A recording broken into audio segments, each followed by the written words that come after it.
તો અમદાવાદમાં વધુ એક બ્રિજ પર દેખાયા છે લોખંડના સળિયા। જશોદાનગર ગુરુજી બ્રિજ પર લોખંડના સળિયા દેખાયા। 16 વર્ષ પહેલા બનેલા બ્રિજના સળિયા દેખાવા લાગ્યા। સ્થાનિકોએ તંત્રની કામગીરી પર અનેક સવાલ ઉઠાવ્યા છે। 2 દિવસ અગાઉ જ્યાં ગાબડા પૂર્યા હતા ત્યાં જ ફરીથી ગાબડું પડ્યું। પૂર્વ વિસ્તારમાં અનેક બ્રિજ પર ગાબડા પડતા સ્થાનિકોમાં રોષનો માહોલ છે। સ્થાનિકોએ તાત્કાલિક બ્રિજનું સમારકામ કરવાની માંગ કરી હતી।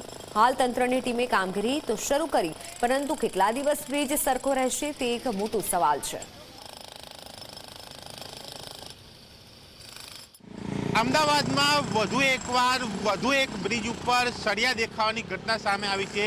જે સળિયા દેખાતા એ વાહન ચાલકો માટે ભય ઊભો થયો છે અને આ બાબત મીડિયામાં આવતા તંત્ર જે છે એ તાબડતોડ કામે લાગ્યું છે। કારણ કે તાજેતરમાં જ એ હાટકેશ્વર વિવાદ, એ બાદ સુભાષ બ્રિજ વિવાદ અને અમદાવાદમાં મંથર ગતિએ કામ ચાલતા બ્રિજોના વિવાદ વચ્ચે જ્યારે આ ઘટના સામે આવી છે ત્યારે એ સવાલો વધારે ઊભા ન થાય માટે આ તંત્ર જે છે તે અહીંયા કામે લાગ્યું છે। અહીંયા જોઈ શકાય છે આ સળિયો જે છે એ ચોમાસા દરમિયાન દેખાવા લાગ્યા હતા। 16 વર્ષ પહેલા 2009ની અંદર આ જે બ્રિજ જે છે એ કરોડોના ખર્ચે બન્યો અને તે બાદ આ ગાબડું જ્યારે ચોમાસામાં દેખાયું ત્યારે કામ થયું। એ બાદ ફરી એકવાર આ સળિયા અહીંયા દેખાયા છે અને ત્યાં કામગીરી શરૂ કરવામાં આવી છે। સ્થાનિકો આપણી સાથે જોડાયા છે, તેમની સાથે વાત કરશું। હરજતભાઈ, શું કહેશો? આ બ્રિજ બનતા પણ તમે જો, તમે આ વિસ્તારના છો, ગાબડા પણ પડ્યા, શું તકલીફો? 1.5 દાયકા પહેલાં ઘોડાસર ને હાટકેશ્વરના 132 ફૂટના એએમસીએ જાહેર કરેલા મોડેલ રોડ ઉપર કરોડોના ખર્ચે આ 4 લેન બ્રિજ બનાવવામાં આવ્યો કે જેને ગુરુજી બ્રિજ નામ આપવામાં આવ્યું। નીચે રેલવે છે એટલે આ ગુરુજી રેલવે ઓવરબ્રિજ આપણે ગત ચોમાસા પહેલાં પણ અહીંયા 3 જગ્યાએ આવા સળિયા દેખાયા હતા। એ જ વખતે અમે ઓનલાઈન કોર્પોરેશનને ફરિયાદ પણ કરી હતી। માત્ર ને માત્ર ડામરનું પડ પાથરી એ લોકો ગતાર્યા। જો ખરેખર ગુણવત્તાવાળું કામ એ લોકોએ કર્યું હોત તો આજે આ 3જી 4થી વાર આપણે આ સળિયા ના દેખાયો હોત।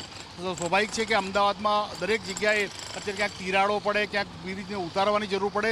જો પહેલેથી જ ગુણવત્તાવાળી વસ્તુ વાપરવામાં આવી હોત અથવા સળિયા મજબૂતાઈથી વાપરવામાં આવ્યા હોત કે પછી સિમેન્ટ પણ યોગ્ય માત્રામાં વાપરવામાં આવ્યું હોત તો આજે આ બ્રિજને તોડવાની જરૂરત ના પડત અને ના એને રિપેરિંગ કરવાની જરૂર પડત। આ તો ઠીક છે કે કોઈ ભોગ ના લેવાયો, પરંતુ જો હાટકેશ્વર જેવા બ્રિજ પડ્યો હોત અને કોઈકનો ભોગ લેવાયો હોત તો શું દશા થાત?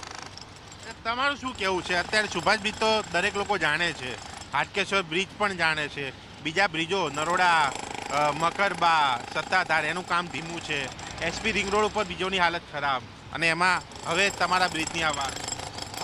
સરકારી અધિકારીઓ અને જ્યારે કોન્ટ્રાક્ટરોનો મિલવીભગત થઈ જાય ત્યારે જે ભ્રષ્ટાચારનો બોરિંગ ઊભો થાય છે, જેના કારણે આ બ્રિજનું જે બનતું હોય છે, બ્રિજના જે માલ સામાન હોય એની ગુણવત્તા નિમ્ન કક્ષાની હોય છે, જેના કારણે અત્યારે આમ જનતાને સહન કરવું પડે છે। આ જે બ્રિજનું જે કામ છે એમાં સળિયા જે દેખાઈ રહ્યા છે તો એનું જે ઉપરનું જે લેયર છે, ઉપરના લેયર ઉપર એકદમ પતલું લેયર છે, જેના કારણે સળિયા દેખાવાની શરૂઆત થઈ ગઈ છે।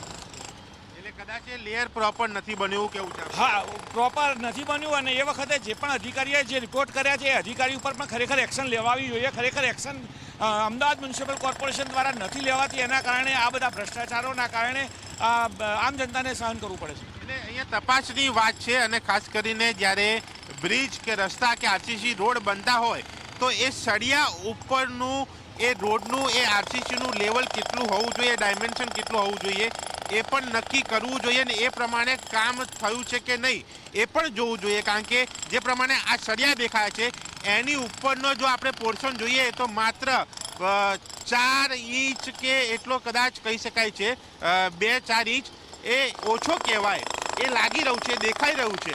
એટલે એ વસ્તુ જો ધ્યાનમાં લેવામાં આવે, એ તમામ નોર્મ્સ પ્રમાણે કામ થયા છે કે નહીં એ અહીંયા તપાસ કરવામાં આવે તો આ પ્રકારની ઘટનાઓ બનતા અટકાવી શકાય છે અને લોકોમાં રહેલો ભય પણ દૂર કરી શકાય છે। પરંતુ એના માટે જરૂરી છે કે ઉચ્ચ અધિકારી આ બાબતે સીધું નિરીક્ષણ કરે, સીધી માહિતી મેળવે, સ્થળ મુલાકાત લે તો કદાચ આ સિલસિલો અટકાવી શકાય છે। પરંતુ હાલ જે પ્રકારે અમદાવાદમાં બ્રિજોનો સિલસિલો સામે આવી રહ્યો છે, મંથર ગતિએ કામનો કે પછી તિરાડ પડવાનો કે પછી ગાબડા સામે આવવાનો, તેને લઈને તંત્રની એએમસીની કામગીરી ઉપર સવાલો ઊભા થયા છે। ત્યારે જોવાનું એ રહે છે કે આ સવાલોને કોર્પોરેશન કઈ રીતે પહોંચી વળી શકે છે। કેમેરામેન સૂર્યપ્રકાશ શર્મા સાથે દર્શન રાવલ, ઝી મીડિયા, અમદાવાદ।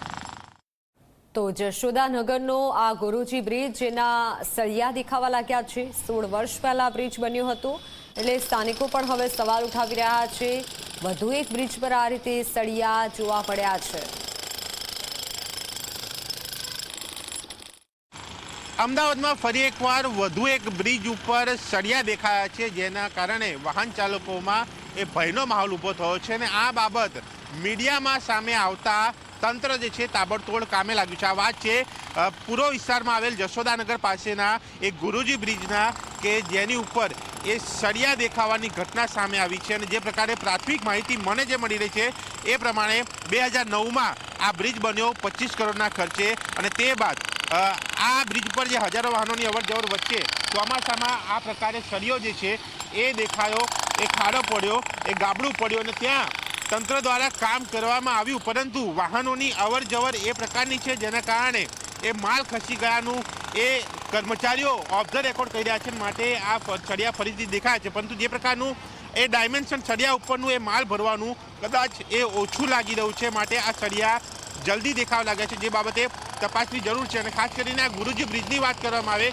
તો આ બ્રિજ એ હાટકેશ્વર વિસ્તાર, એ ઈશનપુર વિસ્તાર, મણિનગર વિસ્તારને જોડતો આ બ્રિજ છે કે જ્યાં દરરોજ હજારો વાહનોની અવરજવર, નોકરિયાત જતા લોકો, હોસ્પિટલ, શાળાએ, ધંધે, આ તમામ જગ્યા ઉપર જતા લોકો આ બ્રિજનો વધુ ઉપયોગ કરતા હોય ત્યારે સ્વાભાવિક છે કે આ પ્રકારની ઘટના આવે ત્યારે એક જોખમ ઊભું થાય, એ ભય ઊભો થાય અને એ ભય દૂર કરવામાં હવે આ મીડિયાના અહેવાલ બાદ તંત્ર કામે લાગ્યું છે. પરંતુ આ પ્રકારની ઘટના કેમ બને છે એ અહીંયા એક તપાસનો વિષય છે. એ કામગીરી પ્રક્રિયા કરવાની જરૂર છે અને ઉચ્ચ અધિકારીએ સીધું નિરીક્ષણ કરવાની જરૂર છે, જેથી કરીને આ પ્રકારની ઘટના સામે ન આવે અને તમામ નોર્મ સાથે એ પ્રક્રિયા એ કામ થાય છે કે નહીં તે પણ અહીંયા અધિકારીએ જોવાની જરૂર છે, જેથી કરીને કોઈ ચૂક હોય તો એ પગલાં લઈ શકાય અને શરૂઆતમાં જ એ બાબતને રોકીને આ પ્રકારની ઘટના પણ રોકી શકાય.